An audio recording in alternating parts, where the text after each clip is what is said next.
வணக்கம் நண்பா. இந்த வீடியோ நம்ம டிஸ்கஸ் பண்ண போகிறோம்னு பார்த்தீங்கன்னா, நம்ம தளபதியோட திருவிழா நேற்று ஆடியோ லான்ச் ஒரு பிரம்மாண்டமான மேடையில் வேறு லெவல் நடந்தது. இந்த ஆடியோ லான்ச்சில் என்னென்னலாம் ஹைலைட்டாக நடந்ததுன்னு சொல்லிட்டு இந்த வீடியோ நம்ம டீட்டெயிலாக டிஸ்கஸ் பண்ணுவோம். அதுக்கு மாதிரி நீங்கள் இந்த சேனல் புதுசாக தான் சேனல் சப்ஸ்கிரைப் பண்ணி பெல் ஐக்கனோட கிளிக் பண்ணி வச்சுக்கோங்க. வாங்க நம்ம வீடியோக்குள்ளே போகலாம். நம்ம தளபதியோட கடைசி படமான ஜனநாயகனோட ஆடியோ லான்ச் நேற்று மலேசியாவில் ஒரு கோலாகலமும் நடந்தது. இந்த ஆடியோ லான்ச்சில் ஹைலைட்டாக வந்து 3 சீஃப் கெஸ்ட்டு வந்திருந்தாங்க. அது யாருன்னு கேட்டிங்கன்னா, நம்ம நெல்சன், லோகேஷ் கனகராஜ், அப்புறம் வந்து நம்மளோட அட்லின்னு சொல்லிட்டு அவங்க நம்ம தளபதி கூட ரொம்ப ஃபேன் பாயாக இருக்கிற அந்த டேரக்டர்ஸ் எல்லாம் வந்திருந்தாங்க. அவங்க டேரக்டர்ஸ்லாம் வந்து அவங்கவுங்களோட எக்ஸ்பீரியன்ஸையும் அதே மாதிரி நம்ம தளபதியை வந்து நல்லா வாழ்த்திட்டு போனாங்க. குறிப்பாக நெல்சன் அவர்கள் வந்து வேறு லெவலில் வந்து ஃபன் எலமெண்ட்டோட மலேசியாவில் நான் வந்து பார்க்கையில் அவர் வேறு சிங்கப்பூரில் இருக்கார் அது இதுன்னு சொல்லிட்டு நிறையா ஃபன் எலமெண்ட்டை போட்டுறாங்க.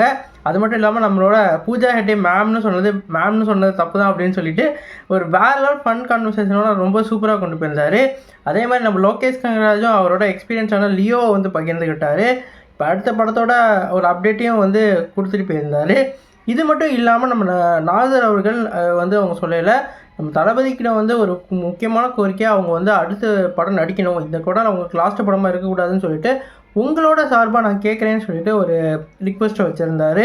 ஆனால் நம்ம தளபதி அவர்கள் அவரோட ஸ்பீச்சில் சொல்லிட்டாரு தெளிவாக, இதுதான் என்னோடய கடைசி படம், இந்த கடைசி படத்தோட ஆடியோ லான்ச் இப்படி தான் இருக்க போகுதுன்னு சொல்லிட்டு அவரோட ஸ்டார்டிங்லேயே முதல்ல சொல்லிட்டாரு. அது மட்டும் இல்லாமல் இதான் என்னோடய கடைசி குட்டி ஸ்டோரின்னு சொல்லிட்டு ஒரு நல்ல குட்டி ஸ்டோரியை சொல்லியிருந்தார். இது மட்டும் இல்லாமல் அவரோட சிக்னேச்சர் ஸ்டெப்ஸும் அதே மாதிரி அவரோட அந்த சாங்கையும் வந்து பாடி வேறு ஃபன் எலமெண்ட்டை மேக் பண்ணியிருந்தார். இது மட்டும் இல்லாமல் நம்ம கத்தி படத்தில் உள்ள அந்த லாஸ்ட்டு சாங்கை வந்து போடையில் யாரோன்னு சொல்லிட்டு அந்த சாங்கை வந்து எல்லோரும் க்ரௌடோடு சேர்ந்து பாடினாங்க. என்னாலாம் அழுக வைக்க முடியாது நண்பா அப்படின்னு சொல்லிட்டு அவர் அதையும் வந்து ஸ்போர்ட்டிவாக எடுத்துகிட்டு போயிருந்தார். இது அவர் வந்து கன்ஃபார்மாக வந்து என்ன சொல்லியிருந்தாருன்னா, இந்த படம் வந்து அவரோட கடைசி படமாக இருக்க போது இதுக்கப்புறம் வந்து அவர் சினிமாவில் வந்து நடிக்க போகிறதில்ல. 30 வருஷமாக எப்படி வந்து அவர் சினிமாவில் வந்து அவங்க ஆடியன்ஸ் வந்து அவங்களுக்கு வரவேற்பு கொடுத்தாங்களோ அடுத்த 30 வருஷம் நம்ம அந்த ஆடியன்ஸுக்கு வந்து நான் ஏதாவது பண்ணணும்னு நினைக்கிறேன்னு சொல்லிட்டு ஒரு கிளியர் கட்டான ஒரு ஸ்டேட்மெண்ட்டை கொடுத்துருந்தாரு. இது மட்டும் இல்லாமல் நம்ம வினோத் அவர்கள் ஒரு வேறு லெவல் சம்பவம் பண்ணியிருந்தார். அவர் சொல்லலை இந்த படம் வந்து எந்த ஒரு ரீமேக்கும் கிடையாது, அது மட்டும் இல்லை இந்த படம் வந்து ஃபுல் அண்ட் ஃபுல் ஒரு தளபதிக்கான ஒரு படமாக இருக்க போது, ஒரு நல்ல கண்டென்ட் உள்ள ஒரு படமாக இருக்க போது, எந்த படமும் வந்து இந்த பின்னாடி வரவங்க அடிக்க முடியாதுன்ற மாதிரி ஒரு வேறு லெவல் ஸ்டேட்மெண்ட்டாக அப்படியே ஓப்பன் ஸ்டேஜாக சொல்லியிருந்தார். இதில் நிறைய பேர் சொல்லியிருந்தாங்க இந்த படத்தோட ஸ்டார்டிங்லேருந்து இந்த படம் பகவந்த் கேசரியோட அஃபிஷியல் ரீமேக்காக தான் இருக்க போகுதுன்னு சொல்லிட்டு, அது இல்லைன்னு சொல்லி கிளியர் கட்டாக சொல்லிட்டாரு.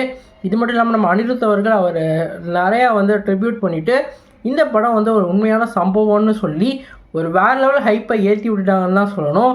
இந்த ஆடியோ லான்ச்சுக்கு அப்புறம் இனிமேல் ஃபுல்லாக ட்ரெய்லருக்கான அப்டேட்டை விட போகிறாங்க. ஜனவரி 1 இந்த படத்தோட ட்ரெய்லர் ரிலீஸ் பண்ணுறதுக்கு வாய்ப்பு இருக்கிறதா தெரியுது. யாரில் இந்த ஆடியோ லான்ச்சுக்கு போனீங்க, உங்களுக்கு என்ன தோணுச்சுன்னு சொல்லிட்டு கமெண்ட் பாக்ஸில் கமெண்ட் பண்ணுங்கள். இந்த வீடியோ உங்களுக்கு சாட்டிஸ்ஃபை லைக் பண்ணுங்கள். அந்த சேனல் புதுசாக தான் சப்ஸ்கிரைப் பண்ணுங்கள். நன்றி.